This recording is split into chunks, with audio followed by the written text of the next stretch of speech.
TVK meeting நடக்கும்போது மட்டும் என்ன பண்ணாங்க அப்படின்னா, இங்க இருந்து எல்லா பஸ்ஸும் எந்த சைட்ல இருந்து வர முடியுமோ பஸ் காலியா போகுதுங்க. பஸ் காலியா போகுது, சரிங்களா? பஸ் காலியா போகுது, எல்லாமே காலியா போகுது. எல்லாத்தையும் தந்து விட்டானுங்க. எது தந்து விடணும்? மக்கள் சாவறதுக்கு வழிகாட்டியே டிஎம்கே ஆட்சி தான். புரிஞ்சிச்சுங்களா? இப்போ தேவையில்லாத பஸ்ஸுங்க, எம்டி பஸ் எல்லாம் விட்டுட்டே இருக்காங்க. குப்பை வண்டிங்களை விட்டுட்டு இருக்காங்க. தேவையில்லாத அவனுங்க பண்ண வேண்டிய காண்டெல்லாம் இந்த பஸ் மூலியமா எங்களுக்கு காமிச்சு விடுறாங்க. கண்டினியூஸா பஸ்ஸஸ் வந்துட்டே இருந்துச்சு. எங்க இருந்து இன்னைக்கு அவ்வளவு பஸ் வந்துச்சுன்னே தெரியல.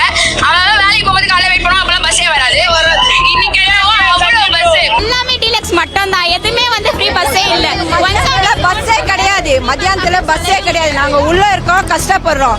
அவர் ஆபீஸ்க்கு வந்தாருன்னா 4 மணிக்கு வர்றாருன்னா 11 மணிக்கே பஸ் எல்லாம் நிப்பாட்டுவாங்க. ஆனா இன்னைக்கு ஓடி ஓடி பஸ்ஸுங்களை விட்டுட்டு இருக்காங்க.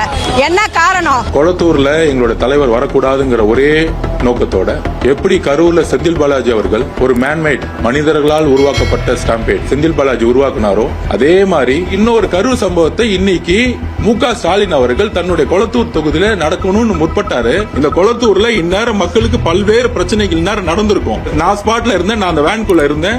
உடனடியா தலைவர் வந்து சொன்னாரு, இல்ல இந்த சிச்சுவேஷன் வந்து இந்த குறுகிய சாலையில மக்கள் வந்து 2000 பேருக்கு இடத்துல கிட்டத்தட்ட 15,000-20,000 பேர் நிக்கிறாங்க. இந்த இடத்துல நம்ம வந்து சீக்கிரம் முடிச்சிட்டு நம்ம வந்து கிளம்புறது மக்கள் பாதுகாப்புக்கு நல்லதுன்னு தலைவர் அந்த ஸ்பாட்லயே முடிவு எடுத்தாரு. அதுதான் நாங்க வந்து இமீடியட்டா முடிச்சிட்டு நாங்க வந்து அவர் வீட்டுக்கு போனாரு. இதுதான் வந்து திட்டமிட்ட சதிங்கிற